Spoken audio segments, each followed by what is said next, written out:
We're going to have Idan Mayer, Chief Executive Officer of RightHear, come on board.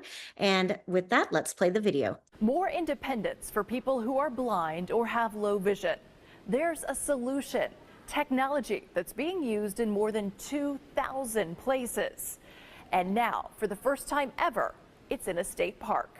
I first noticed vision changes in January of 2020. By June of 2021, I was declared legally blind.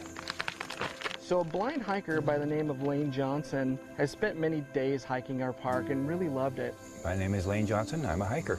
Still weird how I can't hear the water. The river is definitely lower this time of year. When I first got the diagnosis and I first let the kids know, my oldest son asked, "Dad, is there anything you want to do while you still have eyesight?" Which was the best possible thing he could have asked, because that was the beginning of my blind bucket list. He came to park management and said, you know what would really enhance the experience for blind visitors is this new technology called RightHear. I'm Dave Myers. I'm the Assistant Park Manager here at Natural Bridge State Park. So the app is really cool because it can tell you a lot of information. So RightHear, tell me what it can do. So as you come to the Visitor Center, it'll introduce the Visitor Center. Main entrance. Welcome to the Natural Bridge State Park. Like that. But the really cool feature about this is we have input directional settings. So when you face your phone to the east, you push the middle. Restrooms and stairway to Base Camp and Cedar Creek Trail. It gives you additional orientation. Talk to me about why you wanted this technology here at Natural Bridge.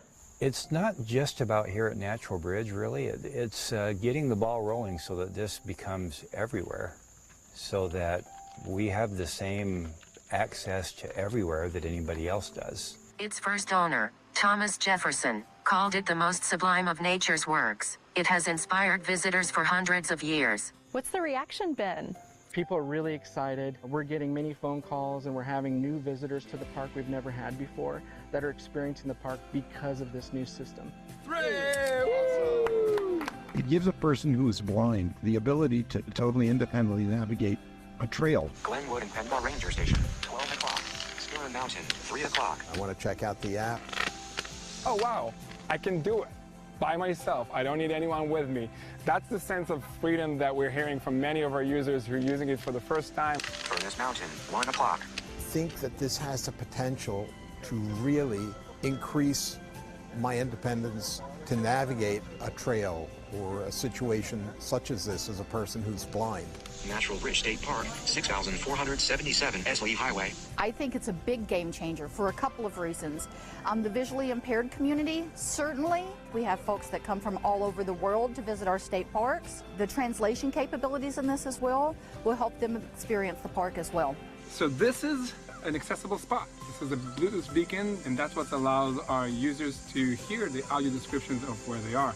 At 200 feet tall, the Natural Bridge is estimated to weigh 36,000 tons, or as much as 2,500 school buses. I think it's got a lot of potential to really enhance a person who's blind or visually impaired, their ability to enjoy nature.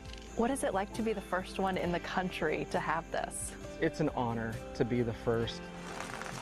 We hope that we are an inspiration to parks across the world to look into technologies like this, so all people, no matter how they experience life, can enjoy the park.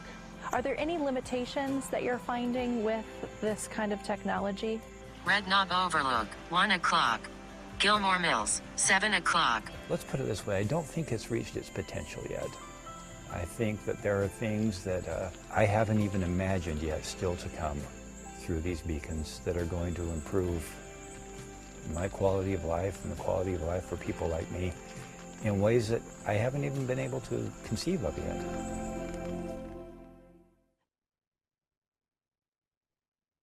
What an incredible presentation.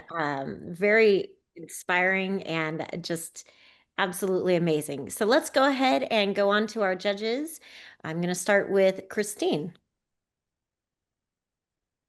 Good morning. Thank you for your presentation. I think that's really, seeing the national park example was resonant for me because I'm surrounded by so much forest here in Central Oregon. And I was curious to know, as far as the content that's built in the app, like who develops that, and do you collaborate with those land managers and or whoever your client is to create that content for the app? Right. So there's I always describe it, we can be your driver, but you also have the keys to drive the car yourself. So there's a whole platform, like a CMS behind it, that you can put all the audio descriptions. It's all text to speech. We actually have partners within different, lighthouses for the blind who actually help us with the audio description themselves and overall setup. So that could be done by us, that could be done by one of our partners, or just by the park themselves. Specifically in that example, that's been done together with the park and us. So. Thank you. Yep, sure. Christy, we don't hear you. You're on mute.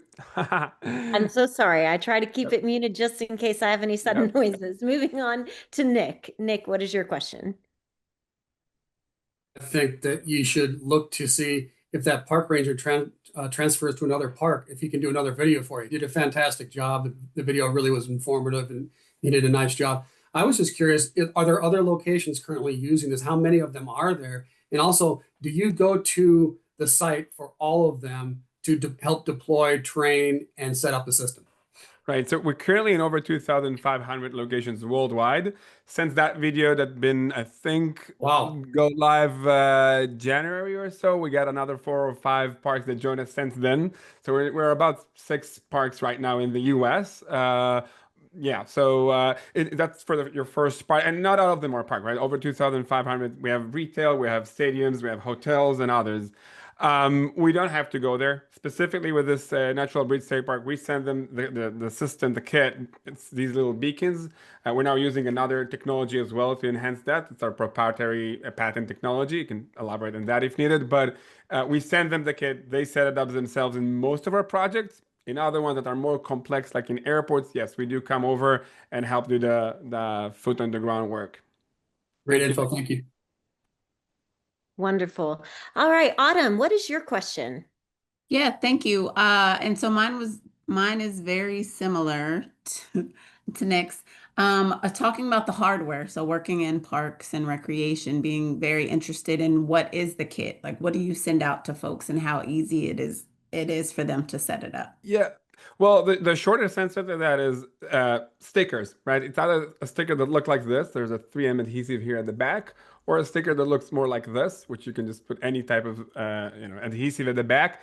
Think about it as audio format of signage, right? I always share, it wasn't mentioned in the video, there are over 100 million Braille signs in the US. Wherever you go, you can find Braille signs.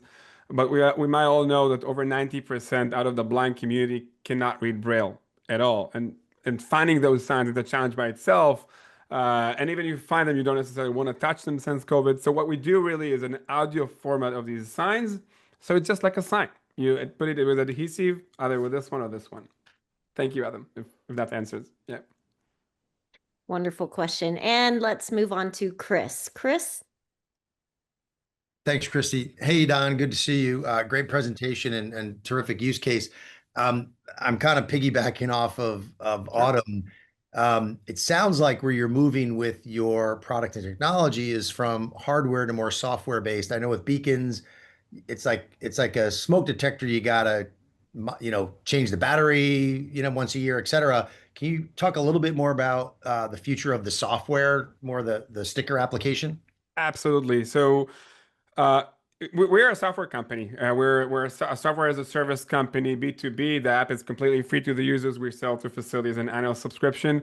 In order to provide our service, we've been using beacons historically only. Beacons are very helpful in order to, once you get into the proximity or the range of that beacon, you can pick up the information and be very passive. You don't need to do anything other than that. You get the information, by the way, in your own language, right? So that's helpful for other visitors in the park in their own languages, people coming from all around the world.